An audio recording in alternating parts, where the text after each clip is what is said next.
لیکن ہم بلا وجہ ہی لوگوں سے اگر بیزار رہیں، کیوں؟ دل میں بوجھ ہے، عداوتیں ہیں، آپ یقین کریں دل ہو جائے نا صاف، نیند سکون کی آتی۔ دنیا میں سب سے زیادہ مطمئن وہ بندہ ہے اللہ نے جہاں رکھا ہے وہاں راضی ہے۔ چلو ایک بات بتاؤ مجھے، ہم جس قبیلے میں پیدا ہوتے ہیں وہ قبیلہ ہماری مرضی کا ہوتا ہے کہ رب کی مرضی کا؟ جلدی جلدی بتاؤ، اتنی دیر نہ کرو، کس کی مرضی ہوتی ہے؟ تو پھر جو قبیلہ اللہ نے میرے اور آپ کے لیے پسند کیا ہم کیوں نہیں پسند کرتے؟ جو دادا نانا چچا ماموں اللہ نے میرے لیے پسند کی، یہ رشتے اللہ نے بنایا ہے نا، تو ان سے آوازار ہے، تو ان سے تنگ ہے۔ وجہ جو اللہ نے تیرے لیے پسند کیا اسے پسند کر۔ حضرت ابراہیم ابن ادم رحمت اللہ علیہ ایک دفعہ مریدوں کے بیچ بیٹھے تھے تو آپ فرمانے لگے دنیا میں جو کچھ ہو رہا ہے میری مرضی سے ہو رہا ہے۔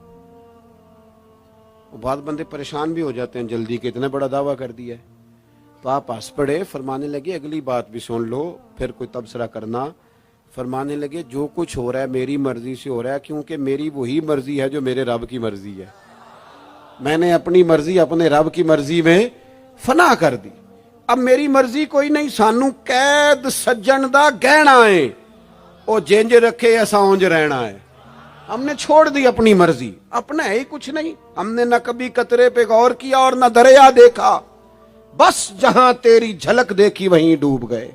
چھوڑ دو یہ اس نے یہ کیوں کر دیا؟ وہ خواجہ نظام الدین صاحب محبوب الہی رحمت اللہ علیہ کے ایک مرید نے ایک دفعہ آ کے کہا حضور بڑی ہو گئی درگزر فقیری درویشی بڑی ہو گئی، اب جو میرے رستے میں کانٹے بچھائے گا میں بھی اس کے رستے میں بچھاؤں گا۔ وہ بڑے غصے سے بول رہا تھا، فقیر فقیر ہوتے ہیں۔ خواجہ صاحب ہنس پڑے، فرمانے لگے پتر تو زیادہ ہی ناراض ہو گیا ہے۔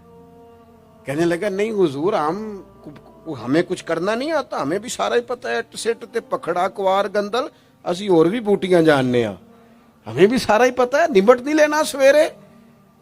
جو ہمارے رستے میں کانٹے بچھائے گا سویرے اس کی گلی میں بھی بچھے ہوں گے۔ تو حضرت محبوب الہی فرمانے لگے پتر آدھے رستے میں تیری ضد میں وہ کانٹے بچھا دے گا اور آدھے میں تو اس کی ضد میں بچھا دے گا، تو پھر تو جو عام راہگیر ہوں گے ان کے بھی پیر زخمی ہوں گے۔ تو تمہاری لڑائی میں تو مخلوق پریشان ہو گئی۔ عرض کی حضور یہ تو آپ نے ٹھیک کہا ہے۔ فرمانے لگے اگر چاہتے ہو نا دنیا کانٹوں سے نہ بھرے اور لوگوں کو تکلیف نہ ہو تو ایک دوسرے سے تکلیف چھوڑ دو۔ یہ مت سمجھنا تیرا ایک بندے سے اختلاف ہے، تیرا ایک سے اختلاف ہوتا ہے اس کے اثرات دائیں بائیں بھی جاتے۔ حضور پھر کیا کروں؟ فرمایا اسے بچھانے دے، وہ بچھاتا جائے تو اٹھاتا جا، تو اٹھاتا جا۔ ویسے بھی جو کام ساری دنیا کر رہی ہوتی ہے وہ تو سارے کر ہی رہے ہوتے ہیں، کوئی ذرا ہٹ کے بھی کرنا چاہیے۔ جتن جتن تے ہر کوئی کھیڈے، جتن جتن تے ہر کوئی کھیڈے، تو ہارن کھیڈ فقیرا، جتن دا مل کوڈی پیندا ہی ہارن دا مل ہیرا۔ کبھی بندہ ہارے بھی اپنے دل سے بوجھ اتار دے، نفرت کو دور کر دے۔ عداوت دشمنی اگر کسی وقت رکھنی ہے تو اللہ رسول کے دشمن سے۔ اشداء علی الکفار، اپنوں کے لیے کیا ہے، خوش عقیدہ کے لیے کیا ہے، رحماء بینہم۔ میرے عزیز ترمذی میں حدیث ہے، اپنی بات کو حوالہ دے کے مضبوط کر دوں۔ ترمذی میں حدیث ہے، نبی پاک علیہ الصلوۃ والسلام نے حضرت انس بن مالک سے فرمایا تھا، اے انس، اے میرے بیٹے، تم سے ہو سکے تو صبح اس حال میں کرنا کہ تمہارے دل میں کسی کا بغض نہ ہو۔ اور اگلے لفظ حدیث کے یہ ہیں، حضور فرمانے لگے یہ میری سنت ہے، یہ میرا طریقہ ہے، اپنے دلوں کو عداوتوں سے پاک کریں۔ اور پانچویں بات، اور بس اسی کے آگے پیچھے میں نے اپنی بات کو سمیٹ دینا ہے، میرا مضمون مکمل ہو گیا۔ حضور کی ایک بہت بڑی سنت، نبی پاک علیہ السلام کی ایک بہت بڑی ادا، وہ پتہ کیا ہے؟ وہ ہے دوسروں کا احساس کرنا، دوسروں کے بارے میں سوچنا، دوسروں کا خیال کرنا۔ میں ابھی آ رہا تھا تو میری گاڑی کے ساتھ کچھ دوستوں نے دوڑنا شروع کر دیا۔ میں جو ہوں مجھے اس کا پتہ ہے، میں ہمیشہ دوستوں سے کہتا رہتا ہوں آپ بزرگوں کے ہاتھ چومیں، اللہ والوں کی اچھی بات ہے، آپ کو فائدہ ہوگا۔ میرے جیسے گناہگار کے ہاتھ چوم کے آپ کو کیا ملے گا؟ کوئی نتیجہ نہیں نکلے. ہاں آپ کوئی میری بات مان لیں اور اس پر عمل شروع کر دیں تو رب کریم کی رحمت صبح قیامت ممکن ہے یہ کہہ دے یہ تیری وجہ سے اس نے شروع کیا تھا، جا تیرے گناہ بھی معاف کیے. یہ جو ذوق ہے نا، اب ایک بندہ گاڑی کے پیچھے بھاگ رہا ہے تو مجھے اتنی سخت تکلیف ہو رہی تھی، میں نے کہا یار کیا ضرورت، دیکھو نا بیچارہ گرمی کا موسم ہے، پیاس لگے گی اور پسینہ آئے گا، کیوں بھاگ رہا ہے؟ اب میری مجبوری بھی ہے، گاڑی کو تو چلنا ہے.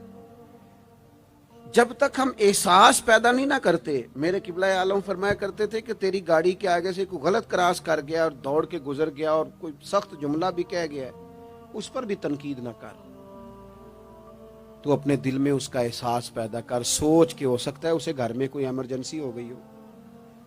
اپنی سوچوں کو مثبت کریں. آپ دوسروں کا احساس بھی اپنی طبیعت میں پیدا کریں، دوسروں کے بارے میں بھی سوچیں. میں یہاں ماشاءاللہ سٹیج پہ بیٹھا ہوں، بڑا نرم ماحول ہے، بڑا کچھ ہے، لیکن جو دوست پیچھے دیوار کے ساتھ کھڑے ہیں نا، جن کو جگہ بیٹھنے کی بھی نہیں ملی اور کھڑے ہونے کی بھی صحیح کر کے نہیں ملی، ان کا بھی احساس پوری طرح. اور میرے خیال میں سب سے زیادہ مہمان خصوصی بھی وہی ہیں آج کی ہماری محفل کے، جو زیادہ مشکل میں بیٹھے. احساس اپنی کہاں تک احساس کرنا ہے؟ لو حدیث پاک سنو. اللہ کے محبوب علیہ السلام فرماتے ہیں میں نماز پڑھانے کھڑا ہوتا ہوں، نماز. کریم فرماتے ہیں میرا دل کرتا ہے میں لمبی نماز پڑھاؤں، لیکن پھر پیچھے سے نا کسی بچے کے رونے کی آواز آتی ہے. دل تھا لمبی پڑھاؤں، بچہ رو پڑا تو مجھے خیال آتا ہے اس کے رونے سے اس کی اماں کو تکلیف ہو رہی ہوگی، میں نماز چھوٹی کر دیتا ہوں. اللہ کی نماز مختصر کر دی احساس کے طور پر. حضور اس امام مسجد سے سخت ناراض ہو گئے تھے، صحیح حدیث میں موجود ہے، جس کے مقتدیوں نے آ کے شکایت کی تھی کہ یا رسول اللہ بہت لمبی نماز پڑھاتا ہے. یہاں تو لوگ احساس ہی نہیں کرتے میرے بھائی، یہاں تو احساس ہی نہیں کرتے. یہاں تو میں آیا ہوں نا رات کے 1 بجے محفل میں، تو میری طرح کے لوگ تہاڈا ذوق ہی نہیں، تسی سبحان اللہ ہی نہیں آندے، تسی ہاتھ ہی نہیں کھڑے کر دے. او بھائی تو نہیں آیا ہے، تو ٹر جانا ہے اپنا سارا سمیٹ کے پیسے گنا کے. اتنے بیچارے مغرب دے بیٹھے نے، ان کا ذوق تو اپنا ذوق بھی بیان کرنا، آنا تو بھی اسی وقت محفل میں جب سارے آئے ہیں تے نالے تو تے گل کر کے آیا میں انہیں ہزار لینا ہے تے مفت آئے نے سارے بیچارے. اس لیے ہو سکتا ہے ان کا عشق تجھ سے زیادہ ہو. کروں مدح اہل دول رضا اور پڑے اس بلا میں میری بلا، میں گدا ہوں اپنے کریم کا، یہ میرا دین ہے کوئی پارا نہ نہیں. اس لیے میرے عزیز احساس دوسروں کا پیدا کریں اپنی طبیعت میں.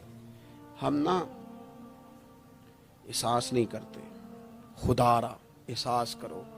ٹھیک ہے پریشانیاں ہیں، لیکن میں جوان سے کہوں گا تو نوجوان ہے، باہر تجھے ٹینشنیں ہیں، کاروبار کی مسائل ہیں، پریشانیاں ہیں، لیکن اللہ نے تجھے جوان کیا ہے نا، حوصلہ دیا ہے نا، تو باہر کی ٹینشنیں باہر چھوڑ کے آیا کر. گھر تیرے ابا جی انتظار کر رہے ہیں، ان کے پاس بیٹھ، ان کا دکھ سن، حوصلہ بڑا کر. پھر گھر کے اندر تیری اماں بیٹھی ہے، اس نے تیرے سے بات کرنی ہے، کئی باتیں سنانی ہے. تیرا بیٹا ہے وہ دوڑ کے آیا، ابا ابا کہتے، اور تو کہتا لے جا میری طبیعت نہیں ٹھیک. دنیا میں سب سے مصروف وقت رسول کریم نے گزارا ہے، لیکن حضور تو غلاموں کی بات بھی سنتے، حضور تو گھر والوں کو وقت بھی دیتے. سیدہ عائشہ صدیقہ فرماتی ہیں جب تک گھر میں رہتے گھر کا کوئی کام ہی کرتے رہتے. اور حضور تو نواسوں کو ٹائم دیتے، نماز کے وقت بھی ساتھ لے جاتے. کیوں ہم اپنے آپ سے دوسروں کا احساس نکال بیٹھیں، دوسروں کے بارے میں تھوڑا احساس. آپ تھوڑے دن پہلے نا، کچھ عرصہ پہلے کچھ لوگ آگے میرے پاس کہنے لگے کہ کوئی طالب علم کوئی عالم مل جائے مدرسے میں سے آپ کے، اور ہم نے نا وہاں اپنے ہاں امامت کے لیے اور جمعہ کے لیے اس کو لے جانا ہے. میں نے کسی طالب علم سے کہا چلے جاؤ. وہ کہنے لگے تنخواہ کتنی دینی ہے؟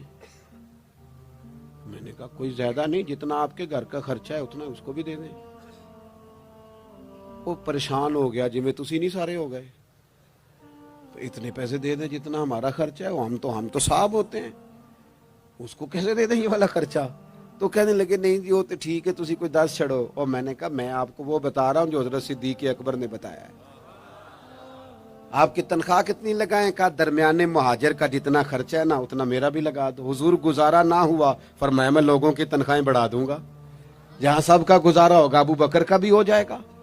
یہ کیا بات ہوئی کہ تو تیرا گزارا نہیں ہوتا تو مزدور کا کیسے ہوتا ہے؟ غریب آدمی کا احساس جب تک تجھے دوسروں کا پیدا نہیں ہوتا تو حضور کے اسوہ حسنہ تک نہیں پہنچ سکتا. تو نے نبی پاک کا طریقہ نہیں اپنایا. یہ پتہ ہے حضور جو غاروں میں روتے تھے اور سارا دن تبلیغ کرتے تھے اور طائف تشریف لے جاتے تھے اور عکاظ کی منڈیوں میں جاتے تھے، یہ احساس تھا، یہ درد تھا جو میرے محبوب کو لے جاتا تھا. احساس تھا. حضور چاہتے تھے رب کا کوئی بندہ دوزخ میں نہ جائے. اللہ کے محبوب رات کو روتے، دن کو تبلیغ کرتے، گلی گلی جاتے، لوگوں کو سمجھاتے. کوئی ایک بار دین کی بات پوچھتا، 10 بار بھی اس سے پوچھتا تو بتاتے. کیوں؟ احساس ہے. بات ختم کرنے لگا ہوں. سیدہ طیبہ طاہرہ ام المومنین سیدہ عائشہ صدیقہ رضی اللہ تعالیٰ عنہ فرماتی ہیں ایک دن حضور مجھ سے فرمانے لگے، کریم فرمانے لگے عائشہ ایک بات بتاؤں تمہیں؟ یا رسول اللہ فرمائیے. تو کریم فرمانے لگے عائشہ جب تم مجھ سے راضی ہوتی ہو پھر بھی مجھے پتہ چل جاتا ہے، اور جب تمہارے دل میں کوئی بات ہوتی ہے پتہ مجھے پھر بھی چل جاتا ہے. کہتے میں نے جلدی سے عرض کی حضور میں اور آپ سے ناراض. تو فرمایا بتاؤں پھر؟ حضور بتائیے. فرمایا عائشہ کبھی کبھی قسم اٹھاتی ہو؟ یا رسول اللہ اٹھاتی ہوں. فرمایا جب ہوتی ہو نا مجھ سے راضی تو کہتی ہو مجھے محمد مصطفیٰ کے رب کی قسم، اور جب تمہارے دل میں کوئی بات ہوتی ہے تو پھر کہتی ہو حضرت ابراہیم خلیل کے رب کی قسم. پھر حضرت جناب عائشہ صدیقہ کہتی ہیں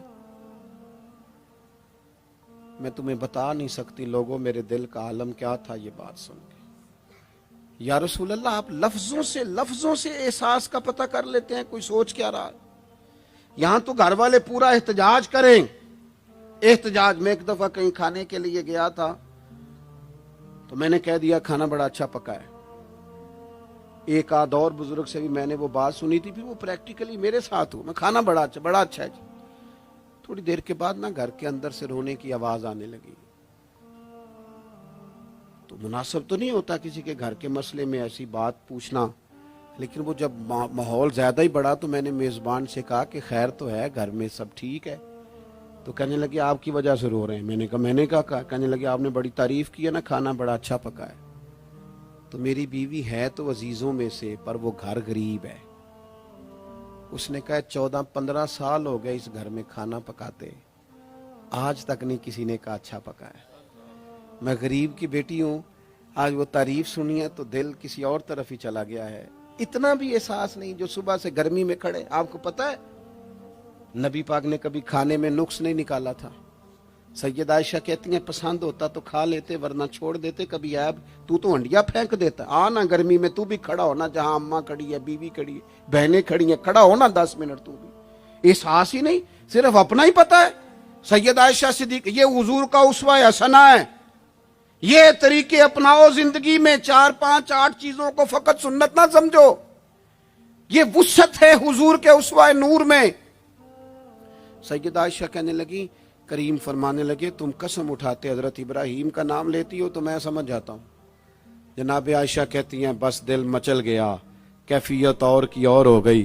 میں نے کہا حضور پھر مجھے قسم ہو محمد عربی کے رب کی، میرے لبوں سے آپ کا نام ہی جاتا ہے، میرے دل میں آپ ہر وقت موجود رہتے ہیں.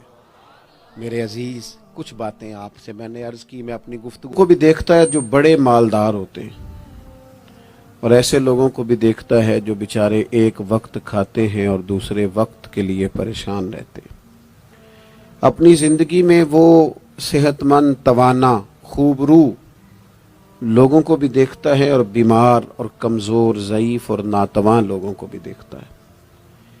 اس کے ارد گرد ایسے لوگ بھی ہوتے ہیں جو بڑی خوش و خرم زندگی گزار رہے ہوتے ہیں، اور ایسے لوگ بھی ہوتے ہیں جو کسی وجہ سے پریشان، تکلیف میں، گھٹے گھٹے سے ہوتے ہیں.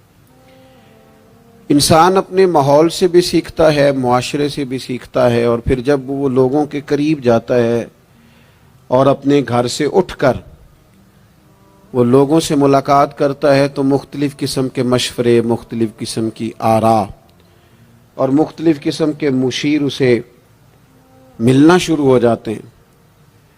ان ساری چیزوں کے ماحول میں انسان کی سوچیں پنپتی ہیں، اور اسے بالیدگی کا موقع ملتا ہے، وہ باشعور ہونے لگتا ہے، پھر وہ کسی ایک جگہ ٹھہر جاتا ہے۔ بعض اوقات کسی مالدار کی طرف دیکھ کر پوری طرح رک جاتا ہے اور سوچتا ہے کہ نہیں، میں پیسہ ہی کماؤں گا تو پھر ہی ٹھیک ہے۔ بعض اوقات کسی مشہور آدمی کو خوش قسمت سمجھ لیتا ہے اور پھر وہ کوشش کرتا ہے کہ جتنے بھی جتن کیے جائیں کسی بھی طریقے سے شہرت حاصل کی جائے۔ وہ اس طرح کر کے ہماری ملت کے جوان بھی، ہمارے لوگ بھی، پھر میں نے ایسے لوگوں کو بھی دیکھا ہے جو اگرچہ بہت بڑے کسی ادارے سے پڑے ہوئے تھے اور مالدار تھے اور وزادار تھے، اور انہوں نے یہ دیکھا کہ پاکستان میں آ کر، یہاں پہنچ کر مجھے خدمت کا کام کرنا چاہیے، آئے، اچھی نیتوں کے ساتھ آئے ہوں گے، کوئی ان کے پیچھے نیک مقاصد ہی ہوں گے، لیکن جب انہوں نے پاکستانی سیاست کا ماحول دیکھا نا، تو پھر نہ ڈگریاں نہ تعلیم کچھ بھی نہیں، وہ جس طرح کا ماحول تھا اسی طرح کے بن گئے، روایتی ہو گئے۔ کسی نہ کسی کے پیچھے یوں ہی لوگ لگ جاتے ہیں اور طرز زندگی اختیار کرتے ہیں۔ ہمیں لگنا ہوتا ہے کسی نہ کسی کے پیچھے، ہم پیروی کرتے ہیں لوگوں کی، لوگوں کو دیکھتے ہیں، اس حساب سے ہم اپنے آپ کو مرتب کرتے ہیں۔ پھر میرے بھائیوں، ایک مسئلہ اور بھی ہوتا ہے، انسانوں میں صرف خوبیاں نہیں ہوتی، عام انسانوں میں بشری کمزوریاں بھی ہوتی ہیں۔ ہم بعض اوقات کسی کے پیچھے چلتے ہیں تو تعریفوں کے پل باندھتے ہیں، محبتوں اور عقیدتوں کا لمبا چوڑا اظہار کرتے ہیں، پھر تھوڑا سا ٹائم گزرتا ہے اور تھوڑا سا قرب ملتا ہے تو پھر ہمیں اس بندے میں خامیاں نظر آنی شروع ہو جاتی ہیں۔ کورے ورک کتاب نہیں ہوندے، پتھر دل گلاب نہیں ہوندے، سجنا پہلو ہی سوچ کے لائیں پھر یاراں نال حساب نہیں ہوندے۔ سوچتے نہیں، سمجھتے نہیں، غور نہیں کرتے، جذباتی فیصلے کرتے ہیں، ماحول جذباتی ہے۔ یا آپ دیکھیں نا، میں کسی جگہ پہ پہنچتا ہوں تو رکنا، بیٹھنا، چلنا پھرنا دوست مشکل کر دیتے ہیں، 1 منٹ کے لیے کہیں کیمرہ بند نہیں ہوتا۔ آپ بڑے تھکے ہوئے بھی ہوں تو آپ صحیح کر کے کہیں بیٹھ نہیں سکتے، چونکہ آپ کے چاروں جانب تو کیمرہ چل رہا ہے، کیسے بیٹھیں؟ نبی کی زندگی بہترین نمونہ ہے۔ ایک کامل اسوہ حسنہ تمہیں دیتے ہیں، کامل، مکمل۔ نبی پاک علیہ الصلوۃ والسلام کا جو وجود اطہر ہے نا، ایسا وجود اس کے اندر اللہ تعالیٰ نے ظاہری اور باطنی، یہ دیکھیں میں کسی جوش سے نہیں بول رہا، میں بڑی ہوش سے بات کر رہا ہوں، آپ سے بھی گزارش کرتا ہوں ہوش سے سننا۔ یہ بات میں درجنوں اور بیسیوں کتب کا نچوڑ آپ کے سامنے رکھ رہا ہوں۔ اللہ تعالیٰ نے نبی پاک علیہ الصلوۃ والسلام کے اندر ظاہری باطنی ساری خوبیاں بھر کے اپنے محبوب کو دنیا میں مبعوث فرمایا ہے، نہیں کھلا دیے، وہ جس راہ چل دیے ہیں کوچے بسا دیے۔ بعض لوگ ناراض نہ ہونا مجھ سے، بعض لوگ ہنستے ہیں، سونا نہیں ہنستے، ہنستے ہیں پر سونا۔ سیدہ طیبہ طاہرہ حضرت عائشہ صدیقہ فرماتی ہیں حضور مسکراتے تھے لیکن اس مسکرانے میں بھی عجیب وزاداری تھی، ہنستے تھے کھل کھلا کے نہیں ہنستے تھے، اس میں کہا نہیں لگتا تھا، آوازیں نہیں پیدا ہوتی تھی، یعنی سونا ہنس بھی جاتے تھے لیکن اس کے اندر بھی عجیب لطافت تھی۔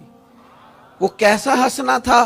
صحابہ فرماتے ہیں حضور ہنستے، مقدس دانتوں میں سوراخ تھا، زیر لب مسکراتے، اور وہ جو حضور کے مقدس دانتوں میں مقدس سوراخ تھا نا، جب حضور ہنستے اس سے نور نکلتا اور مسجد نبی کی دیواریں بھی روشن ہو جاتی۔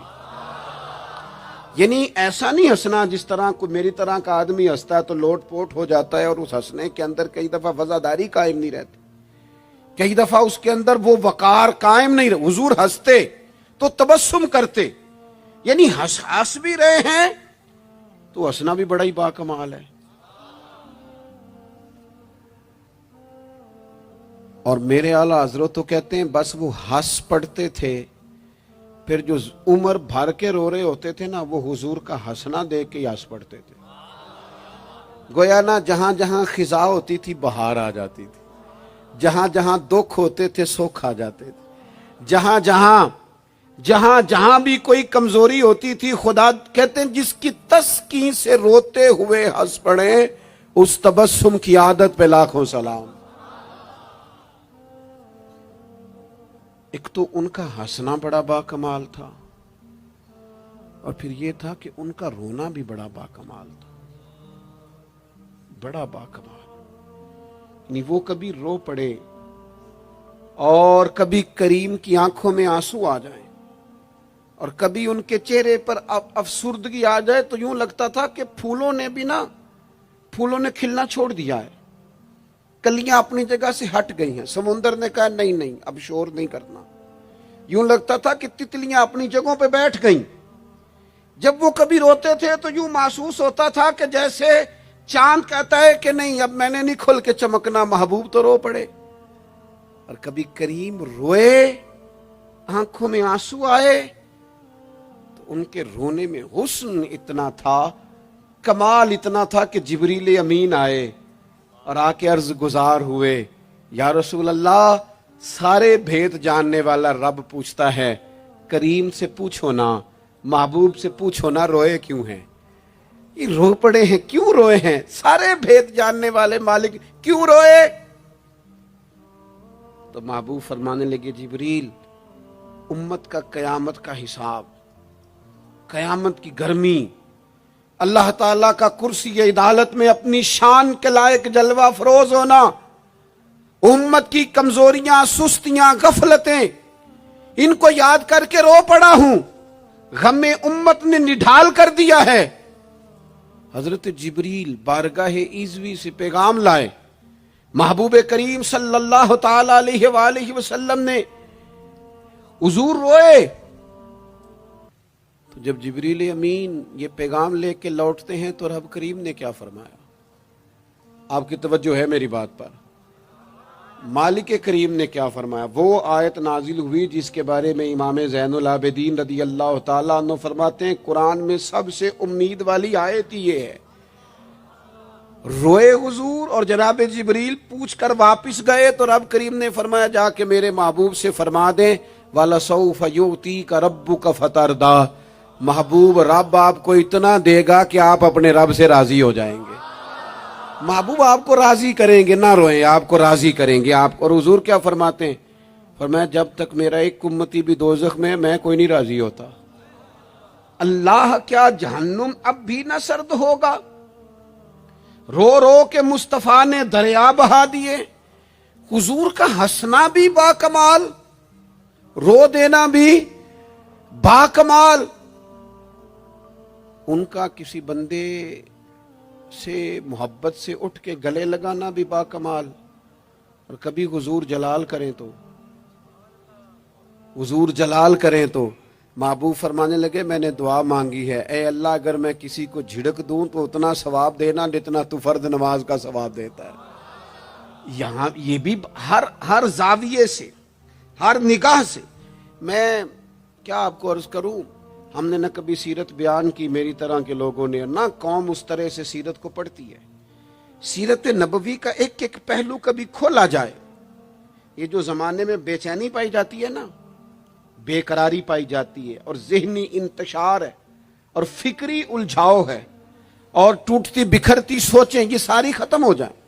ایسا ٹھہراؤ نصیب ہو, جینے کا بھی مزہ آئے اور مرنے کا بھی مزہ آئے.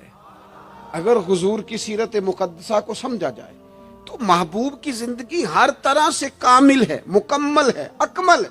آپ کہیں بھی اور جائیں گے. یہ آج کل موٹیویشنل اسپیکرز کا دور ہے. ہمارے بچے جدید پڑھے لکھے وہ کہتے ہیں میں فلاں موٹیویشنل اسپیکر کے پاس جاتا ہوں. جائیں آپ. بہت سارے لوگ ایسے انہیں کہیں تو وہ باز نہیں آتے, وہ تجربہ کر کے باز آتے ہیں. اور بالخصوص نئی نسل جو ہوتی ہے وہ بزرگوں کے تجربوں سے فائدہ نہیں اٹھاتی, وہ اپنے الگ سے تجربے کرنا چاہتی. اس کا بھی بڑا خطرناک نتیجہ برآمد ہوتا ہے. تو کوئی بندہ بھی جو آپ کو موٹیویٹ کرتا ہے نا کتاب و سنت کے بغیر, کوئی بھی آپ کو موٹیویٹ کر رہا ہے، وہ کیا کچھ کہہ رہا ہے، کیا کر رہا ہے، وہ کبھی بھی آپ کو تعلیم صحیح نہیں دے سکتا۔ کیوں؟ اس لیے کہ جو تعلیم وحی الہی کے بغیر ہوتی ہے وہ ناقص ہوتی ہے۔ انبیاء کی تعلیم وحی الہی کے ساتھ، لہذا اگر کوئی آدمی آپ کو موٹیویٹ کرتا ہے کتاب و سنت کے ساتھ، وہ آپ کو درست سمت لے کے جائے گا، ورنہ تو ہر آدمی آپ کو الجھا دے گا۔ میرے بھائی، نبی پاک کا اسوہ حسنہ، ہمارے ہاں لوگوں نے سنت شریعت سمجھ کس کو لیا ہے؟ ہمارے ہاں لوگوں نے سنت شریعت سمجھا ہے صرف پگڑی باندھ لی، بہت عظیم سنت ہے امامہ باندھنا۔ بعض لوگوں کا خیال ہے صرف داڑھی رکھنا، داڑھی بہت عظیم سنت، بہت عظیم سنت، انبیاء کرام کی پسند ہے۔ اور آپ کو پتہ ہے اللہ تعالیٰ نے عورتوں کو داڑھی دی ہی نہیں، یہ مرد کا زیور ہے۔ ہاں یہ مردانہ کام ہے، داڑھی مرد کا زیور ہے۔ اور پھر یہ آپ کے جسم کا حصہ ہے، داڑھی کا وزن کوئی نہیں ہوتا۔ پوچھ لیں جنہوں نے بڑی رکھی ہے، بے شک ان سے بھی پوچھ لیں، یہ وجود کا حصہ ہے، اس کا کوئی وزن، کوئی پریشانی۔ اور ایک اور بات نوجوانوں آپ سے کہہ دوں چلتے چلتے، بغیر داڑھی کے آپ سونے لگ رہے ہوں تو لوگ کہیں گے پیارے لگ رہے ہو، اچھے لگ رہے ہو، خوبصورت لگ رہے ہو۔ اور داڑھی کے ساتھ اگر کسی کو پیارے لگو نا تو جو تعریف کرے گا وہ تو تعریف ہی بڑی روحانی قسم کی ہے، وجدانی۔ یعنی آپ داڑھی کے ساتھ اچھے لگیں تو لوگ کہتے ہیں کتنا نورانی چہرہ ہے۔ اب دیکھو اس تعریف کے پیچھے جو جملوں کی ترتیب ہے اس میں حسن کتنا، داڑھی، امامہ، سفید لباس، اور پھر یہ کہ مسواک کرنا بڑی اعلیٰ سنت ہے، میٹھا کھانا بڑی اعلیٰ سنت ہے۔ لیکن یہی 4-5 سنتیں نہیں میرے بھائی حضور کی، یہ بہت بڑا مسئلہ ہے۔ بعض لوگ سمجھ فلاں جی سنت شریعت پہ عمل کرتا ہے، کیا کرتا ہے کہ داڑھی پگڑی والا ہے، وہ خدا کے بندے یہ عظیم سنت ہے، کون اس کا انکار کر رہا ہے؟ لیکن نبی پاک کا تو اسوہ حسنہ ہے، اس کے پیچھے تو پوری زندگی ہے۔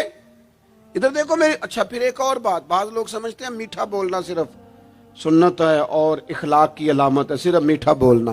آپ نے ناراض نہیں ہونا، میٹھا تو بعض بندے اپنے مطلب کے لیے بھی بولتے ہیں، وہ کام نکلوانے کے لیے بڑا میٹھا میٹھا بول رہے ہوتے ہیں۔ اور سنو میرے بھائی، صرف میٹھا بولنا ہی سنت نہیں، ہمیشہ سچ بولنا سنت ہے، ہمیشہ صحیح بات کرنا، دیانتدار رہنا۔ تو سمجھتا ہے 4 5 6 8 چیزیں ہی سنت ہیں؟ او خدا کے بندے، نبی پاک کی جو ادا سب سے پہلے دنیا کے سامنے آئی اور حضور کی جس ادا سے، سنت سے لوگوں کو سب سے پہلے واقفیت ہوئی، شور نہیں پڑ جاتا کسی چیز کا دنیا میں، معاشرے میں فلاں بندہ یہ کرتا ہے، فلاں ایک بندے کا ایک چیز تعارف بن جاتی ہے۔ تعارف، کوئی چیز لوگوں کے وجود کے ساتھ، نام کے ساتھ سابقہ لاحقہ بن جاتی ہے۔ جو چیز سب سے پہلے جس سے لوگوں نے میرے نبی پاک کا تعارف کیا اور لیا، ادھر دیکھو نوجوانوں میری طرف، جس چیز سے سب سے پہلے حضور کی جس ادا سے لوگ واقف ہوئے تھے وہ تو صادق اور امین ہونا ہے۔ سب سے پہلے لوگ واقف ہوئے تھے کہ ہمیشہ سچ بولتے ہیں، ہمیشہ سچ۔ ملت کا جوان تو لوگوں کو ہنسانے کے لیے جھوٹ بولتا ہے، کوئی فائدہ نہیں، کوئی فائدہ نہیں۔ جھوٹ بولنے کے لیے ڈینگے مارتے ہیں، بڑکے مارتے ہیں، میں یہ ہوتا ہوں، میں وہ ہوتا ہوں۔ جھوٹ بولتے ہو، کیوں زیادتیاں کرتے ہو اپنے ساتھ؟ نبی پاک علیہ السلام کی تو پہلی ادا، پہلی سنت جس سے لوگ واقف ہوئے وہ صادق اور امین ہونا ہے، اور لوگ کمزوری دکھاتے ہیں۔ میں آپ سے عرض کروں، آج پتہ ہے میرے ملک کا حال کیا ہے؟ آج اتنے درد میں ہیں لوگ، اتنی تکلیف میں ہیں۔ امیر لوگ تو پیٹرول پہ بحث کرتے ہیں، پیٹرول پہ زیادہ تر وہ لوگ بحث کرتے ہیں جن کی گاڑیاں بڑی ہوتی ہیں۔ غریب پیٹرول پہ بحث نہیں کرتا، وہ تو کہتا ہے کرایہ 10 روپے بڑھ گیا بس کا، کیونکہ اس کو تو بس میں آنا جانا ہے، پیٹرول سے تو اس کا لینا دینا نہیں۔ یہ تو امیروں کی باتیں، تگڑے لوگوں کی باتیں۔ یہ سارا عالم، اس ملک کا سب سے بڑا مسئلہ نہ قانون کا ہے، نہ معیشت معاشرت کا ہے، اس ملک کا سب سے بڑا مسئلہ دیانتداری کا ہے۔ یہاں اگر دیانتداری ہو جائے، سچ بولنے والا، بات کرنے والا سچ بولے۔ اذان سن لیں جی پہلے، ڈاکٹروں کے بارے میں رائے کیا ہے؟ چلیں بتائیں وابڈا والوں کے بارے میں رائے کیا ہے؟ آپ اپنی بھی ایک آدھ مولویوں پیروں کے بارے میں رائے کیا ہے؟ بس یہی حال کیا گیا، الا ماشاءاللہ بد اعتماد کر دیا گیا۔ ایسا نہیں ہے کہ صرف کسی ایک گروہ ایک طبقے کے بارے میں بددیانتی کو فروغ دیا گیا، جھوٹ کو۔ آج بھی کسی بھی شخص کو آپ لے لیں، اس کے بارے میں سچائی سے زیادہ جھوٹی خبریں زیادہ پھیلائی جاتی ہیں، افواہوں کا دور۔ اپنی زندگی میں جوانوں سچ بولو، دیانتداری کا مظاہرہ کرو۔ اس ملت کا جوان کیسے ترقی کرے گا جس کی ماں کہتی ہے کہ پتر تو سچ ہی نہیں بولتا، تو جاتا کہیں ہے بتاتا کہیں ہے، تو بات ہی ٹھیک نہیں کرتا، کیسے بات سنو۔ نبی پاک صلی اللہ تعالی علیہ وسلم نے جب مختلف جگہوں پہ تبلیغ دین کے پیغامات بھیجے تو ہرقل بادشاہ کو بھی حضور نے پیغام دیا۔ وہ بڑا سیانہ آدمی تھا، سمجھدار تھا، معاملہ فہم تھا۔ اس نے کہا میں کوئی جذباتی فیصلہ نہیں کرتا، کچھ چیزوں کے حضور کے بارے میں کچھ چیزوں کے سوالات میرے ذہن میں ہیں۔ اس نے کہا یار یہاں کوئی آیا ہوا ہو نا، مکے کا سردار، لوگ تجارت کے لیے آتے ہیں، کوئی سمجھدار سیانہ سردار وزادار آدمی تو لے کے آؤ۔ ابو سفیان ابھی مسلمان نہیں ہوئے تھے، وہاں گئے ہوئے تھے، اور آپ کو پتہ ہے کہ وہ ہر جنگ میں آگے تھے کلمہ پڑھنے سے پہلے۔ ان کو بلا کے لوگوں کو پتہ چلا یہ آئے ہوئے ہیں، تو لے جا کے بادشاہ کے سامنے کھڑا کر دیا۔ ابو سفیان کہتے ہیں جب اس نے سوال جواب شروع کیے تو ظاہر ہے میں مخالف گروہ میں تھا۔ جب کوئی مخالف گروہ میں ہوتا ہے اس نے تعریف تو نہیں نہ کرنی ہوتی، وہ صرف ہمارے ملک میں رواج ہے کہ لوگ جو پارٹی چھوڑ کے آ رہے ہوتے ہیں اس کی بھی تعریفیں کر رہے ہوتے ہیں، اور جدھر جا رہے ہوتے ہیں پھر اس کی بھی۔ اللہ جانے کیسے اپنے دل کو سمجھاتے ہیں، ضمیر کو مطمئن کرتے ہیں، اللہ ماشاءاللہ۔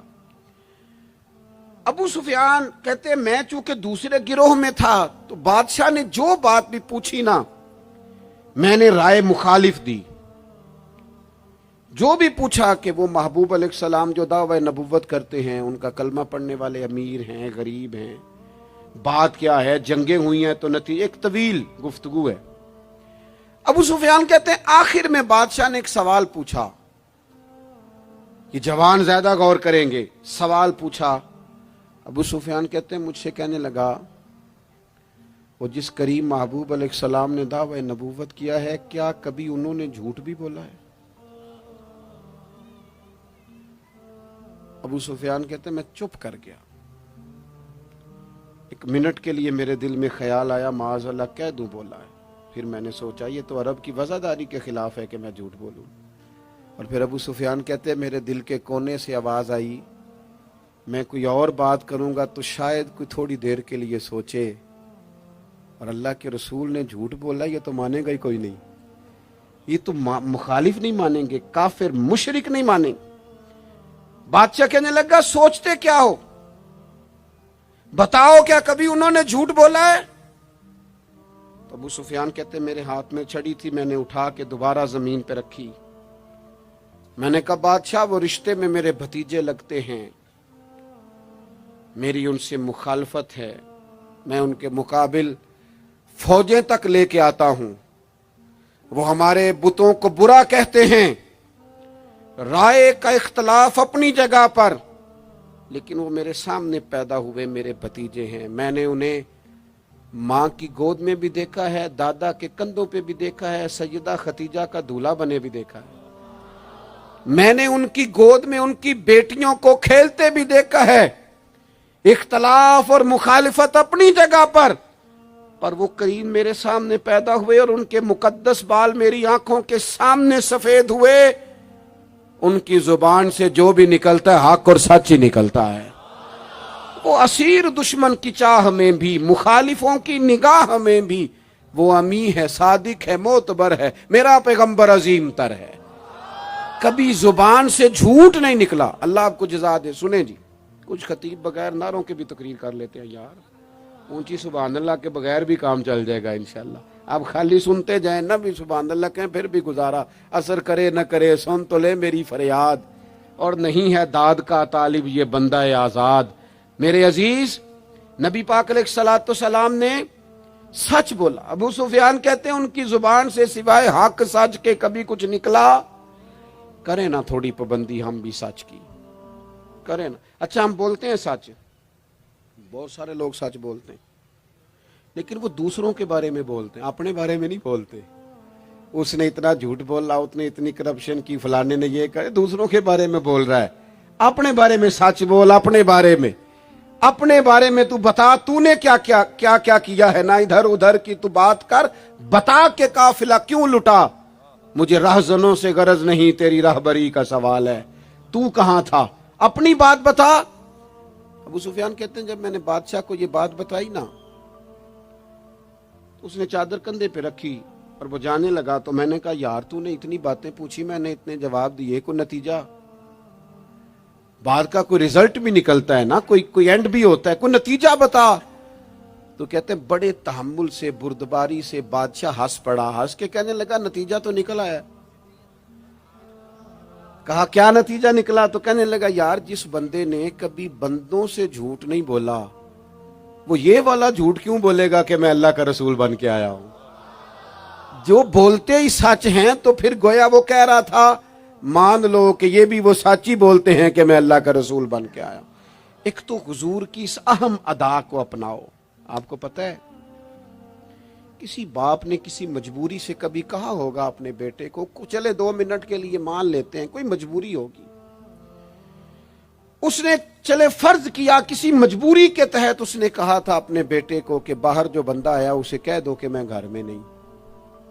چلے مان لیا 2 منٹ کے لیے تیری مجبوری تھی, لیکن میں ذمہ داری سے کہتا ہوں تو نے ایک دفعہ اپنے پتر سے کہا تھا نا جھوٹ بول دے میں گھر نہیں, پھر تو ساری زندگی منت کرے گا وہ تیرے ساتھ بھی سچ نہیں بولے گا.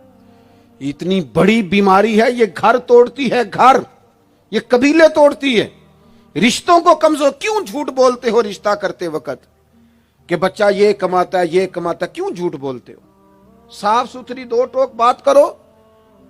اتنا بڑا رشتہ میاں بیوی کا جو اللہ کی نشانیوں میں سے نشانیاں جھوٹ پر قائم کرتے ہو. بیٹی کے والدین بھی اللہ ماشاءاللہ جھوٹ بولتے ہیں, یہ دے دیں گے یہ دے دیں گے. بعد میں کہتے ہیں لڑکے والے لالچ کرتے ہیں, آپ نے پہلے لالچ خود پیدا کیا, کیوں کہانیاں سنائی. اتنا اہم رشتہ جس کی بنیاد پر سارا گھر چلنا تھا, وہ رشتہ بد اعتمادی پر قائم ہے. جب ایک دوسرے پر اعتماد ہی نہیں ہے تو سکون کیسے آئے گا؟ اپنی زندگی میں سچ لاؤ. دولت لانے سے زیادہ ضروری سچ لانا ہے. گھر میں مہنگی چیزیں لانے سے بہتر ہے اپنے گھر میں سچ لے آؤ, دیانتداری لے آؤ. گھر بھی بچ جائے گا, قبیلہ بھی بچ جائے گا. ذمہ داری سے کہتا ہوں سچ بولو, دیانتدار ہو جاؤ, ملک بھی بچ جائے گا. اس امت کا بھلائی اس کام میں ہے. یہ حضور کا اسوہ حسنہ ہے.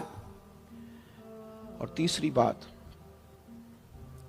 نبی پاک کی سنت صرف مسواک لے کے دانت صاف کرنا ہی نہیں, دل صاف رکھنا بھی میرے نبی کی سنت ہے. دل صاف رکھنا بھی حضور کا طریقہ. دل بڑے بوجھ ہوتے ہیں ہمارے دلوں پر, مفت کی ناراضگی, کوئی لینا دینا نہیں. وہ جی فلانے بندے نے نا جی اپنی بچی کی شادی کی یا بچے کی شادی کی, رشتہ دار نے مجھے پوچھا نہیں. بھئی آپ کو کیوں پوچھتے, آپ کیا ہیں؟ ان کا گھر تھا. آپ بلا وجہ آپ ناراض ہو کے اپنے گھر میں کیوں پوچھتے؟ آپ کو کس کتاب میں لکھا ہے, کس شریعت میں لکھا ہے, کہاں قانون ہے آپ سے پوچھا جائے؟ وہ فلانے بندے نے میرے بارے میں بات کی ہوگی. اور یار تو اتنا اہم نہیں ہے ساری دنیا تیرے خلاف باتیں کرے, تو مفت میں ٹینشن لے گیا ہے. وہ جو 2 بندے دور کھڑے ہیں وہ کوئی اور بات کر رہے ہیں, تیری نہیں کر رہے. مفت میں اپنے دلوں میں بوجھ, مفت میں بدگمانیاں. اور جی فلانا بندہ امیر ہو گیا, کیسے ہو گیا؟ یہ تیری ڈیوٹی ہے, تیری ذمہ داری ہے. میرے اعلیٰ حضرت فاضل بریلوی رحمت اللہ لکھا ہے, حسد کرنے والا بندے پر اعتراض نہیں کرتا, حسد کرنے والا اللہ تعالیٰ کی تقسیم پر اعتراض کرتا ہے. معاذ اللہ ثم معاذ اللہ. وہ تو کہہ رہا ہے اسے نہیں ملنا چاہیے تھا, مجھے ملنا چاہیے تھا. آپ جب اتنی زیادہ عداوتیں پیدا کر لیتے ہیں, آپ کیوں نہیں اس چیز سے خوش ہوتے جو نظام میرے رب نے بنا دیا ہے؟ اتنی بڑی اللہ کی مخلوق ہے, لیکن ہمیں لوگ اچھے ہی نہیں لگتے. جس سے پوچھ لو وہ ناراض ہی ہے. ہر بندہ کسی نہ کسی سے ناراض ہے, شکوے کر رہا ہے. وہ چھوڑ دے یار, میں کسی شخص سے بیزار نہیں ہو سکتا, ایک ذرہ بھی تو بیکار نہیں ہو سکتا. جسے اللہ نے بنایا ہے وہ بیکار.